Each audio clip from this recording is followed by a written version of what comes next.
લાંબા સમયથી આ માર્ગ પર કેટલાક લોકો દ્વારા ગેરકાયદેસર રીતે દબાણ કરવામાં આવી રહ્યા હતા, જેના કારણે રોડ સંકુચિત થઈ જતો હતો। આ ઉપરાંત ટુ વ્હીલર અને ફોર વ્હીલર વાહન ચાલકો પોતાના વાહનો રોડ પર ઊભા રાખી દેતા હોવાથી ટ્રાફિક જામની ગંભીર સમસ્યા સર્જાતી હતી।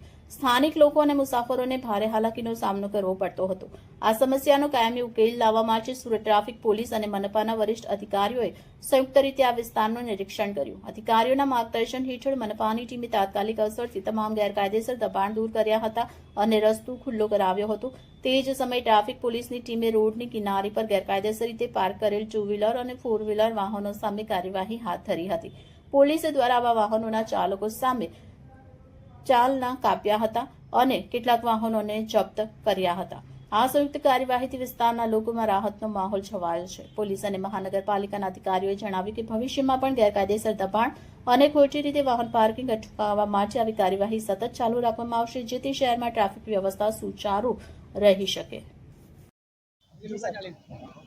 માનનીય પોલીસ કમિશનર સાહેબ શ્રી સુરત શહેરના માર્ગદર્શન હેઠળ સુરત શહેરની અંદર ટ્રાફિકનું યોગ્ય રીતે નિયમન થાય તેમજ ગેરકાયદેસર રૂપે દબાણ કે ટ્રાફિકમાં અડચણરૂપ કોઈ વાહનો ના રહે તે માટે આજ રોજ એસએમસીના સંકલનમાં રહીને દક્ષેશ્વર 4 રસ્તાથી માંડીને અલથાણ ખાડી સુધી દબાણ દૂર કરવાની કાર્યવાહી હાથ ધરવામાં આવી રહી છે, જેમાં રોડ પર જે લારી ગલ્લા કે અન્ય દબાણ જે છે તે એસએમસી દ્વારા દૂર કરવામાં આવી રહ્યું છે। તેમજ જે ટુ વ્હીલર કે ફોર વ્હીલર વાહનો અયોગ્ય રીતે દબાણરૂપ પાર્ક થયેલા છે તે વાહનો ક્રેનના માધ્યમથી હટાવવાની કાર્યવાહી હાથ ધરવામાં આવી છે, તેમજ એમવી એક્ટ હેઠળ કાર્યવાહી હાથ ધરવામાં આવી રહી છે।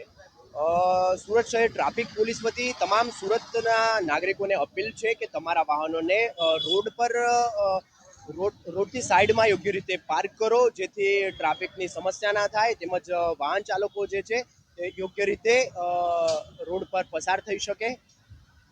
બીજું કે જે લારી ગલ્લાવાળા પણ છે કે જે રોડ પર યોગ્ય રીતે દબાણ કરતા હોય છે તેઓને પણ અપીલ છે કે તમારા લારીને રોડથી સાઈડમાં યોગ્ય રીતે લગાવો, જેથી ટ્રાફિકની કોઈ સમસ્યા ન થાય।